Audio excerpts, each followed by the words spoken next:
Good day po mga ka-friendship. Ngayon po, i-review natin yung aking Xiaomi Pad 6.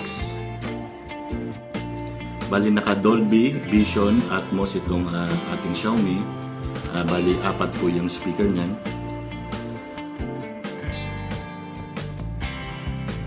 8GB RAM po ang memory nito. 128 ROM ang kanyang storage. Ang kulay po na nabili ko ay yung Gravity Gray.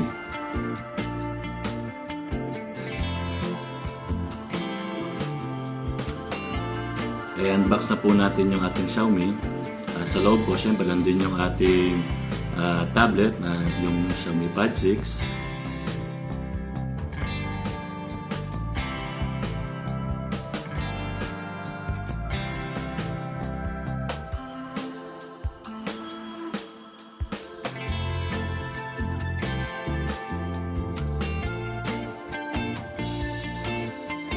Meron po siyang manual. At yung sa isang box naman po ay nandun naman po yung ating charger.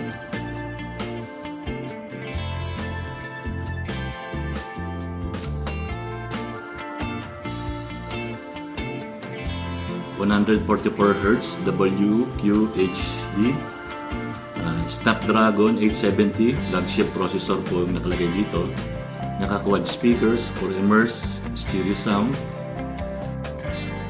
Meron siyang 8,840 na milliamp hours na battery capacity. Charger naman po niya ay 33 watts fast charging. Bumili na rin pala ako ng cover niya. Nasa 300 pesos na nabili ko. Hindi na ako bumili ng original para maprotektahan yung ating tablet. At saka para na rin siyang pwede ko rin siyang gawing stand pagka nanonood ako ng Netflix o nag-surf ako sa internet.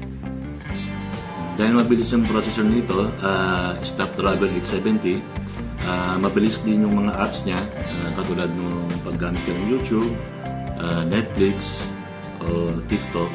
So walang problema sa paggamit, mabilis lahat. Ibis Paint X po pala yung aking gamit na apps pag nag-drawing ako.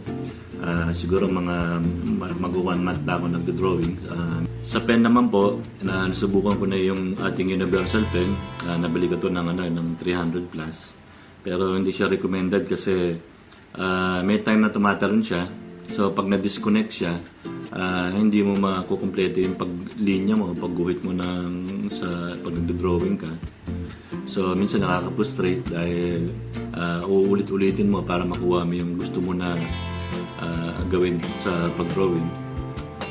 So ako, bumili na lang ako ng original.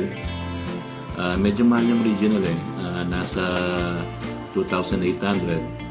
Pero itong yung original na Xiaomi Smart Pen, swabe siya sa pag-drawing ka. Hindi siya tumatalon, very minimal yung delay.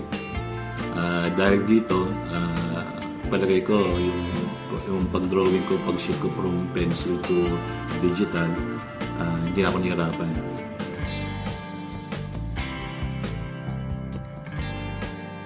Marami namang apps na pag-drawing sa tablet o sa Android. Pero ito yung nagustuhan ko, yung Ibis Paint. Para sa akin, mas nadalian akong gamitin siya. Halos hindi ako ganong nahirapan nung nag-umpisa ako dito. Medyo madali kapain yung mga tools niya.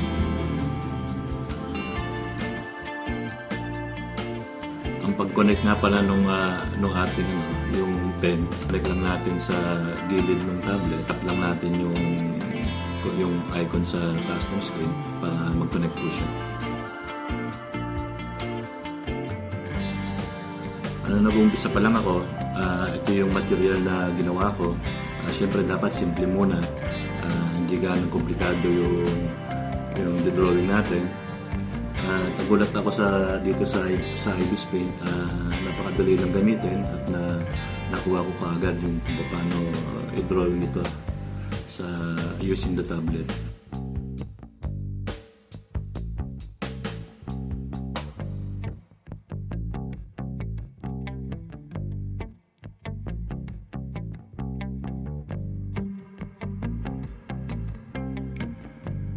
Nag-try din ako ng konting animation. Medyo nakukuha ko na pero kailangan practice pa.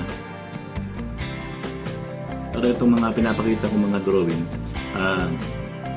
kayang-kaya talaga ng ating Xiaomi Pad.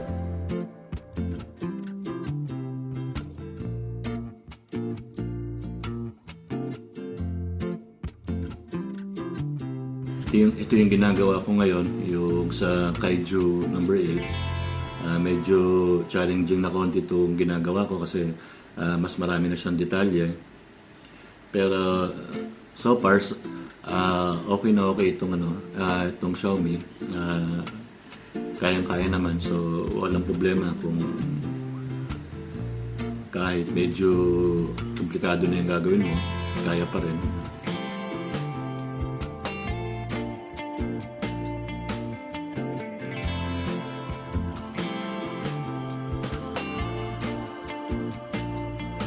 Itong part na to, dito pinukulayan ko na siya.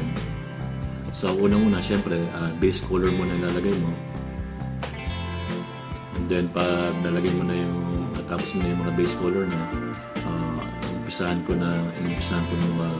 mag-shading para magkaroon ng detail yung ating dinadrawing. By the way guys, hindi pala ako professional na artist, no?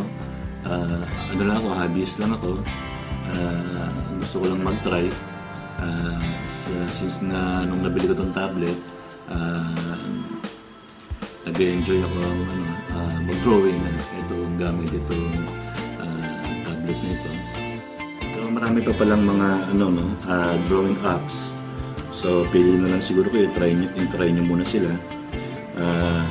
Katulad yan ang sabi ko, yung ginagamit ko itong Ibis Pen. Na-try ko rin yung Flip Studio. Medyo nahirapan ako sa mga tools ng Flip Studio. So meron din Flip. Ito naman, gumawa ko uli ng animation. Pero mga simple lang siyempre, gumasa pa lang tayo.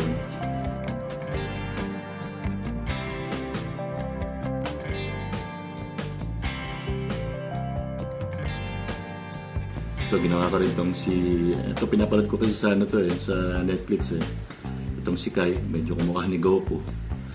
So, ito yung unang-una kong ginawa na medyo may shading na siya. So, okay, no? Hindi ako nahihirapan mag-shape from pencil to digital. Kung gusto niyo naman i-try yung Procreate, hindi kasi po pwede yun sa Android so hindi po pwede dito sa Xiaomi. Kailangan nyo nang gamitin sa Procreate is yung iPad. So yung iPad medyo pricey na siya, no? Medyo mahal. Pero maganda talaga yung Procreate kahit nakikita ko sa mga video, mas marami talaga siyang nagagawa. Pero since budget laptop lang tayo, okay na rin itong Xiaomi Pad 6, no? Mabilis na yung processor niya, hindi ka na mabibitin. Tamang-tama lang din yung screen niya. Medyo portable ito pwede mong dalhin sa opisina o sa school nyo. Meron mas malalaki na rito katulad nung sa iPad Pro or yung sa Samsung, meron silang mas malalaki na, pero medyo bulky na yun. Kung ganun ang gamit mo, siguro sa bahay lang siguro lagi yun, hindi nyo binibigit lagi. Pero ang kinagandahan nitong Xiaomi Pad, pwede mo siyang mabitbit, no? Kasi hindi siya ganun kalaki. Saka hindi rin nakakangalan kung mag-drawing ka. Hawak-hawak mo, medyo maliit yan.